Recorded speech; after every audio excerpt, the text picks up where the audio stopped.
हम्दिया कलमात के चंद अशार पेश कर रहा हूँ, मुलाहिजा फरमाएं। खुदा के जिक्र से दिल को सुकून मिलता है,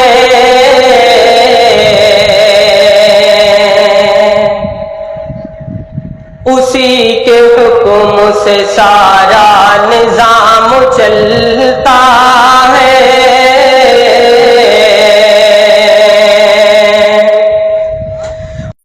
दिल को सुकून मिलता है,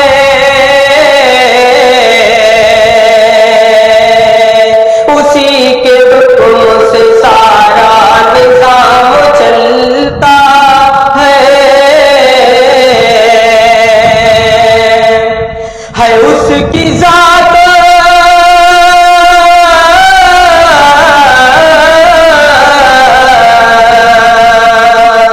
है, उसकी जात रहीम करीम बेहमता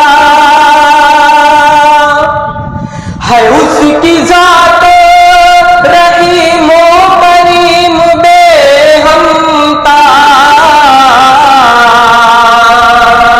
वो गमगुसार है, वो गमगुसार है, सबकी दुआएं सुनता है। नुजूम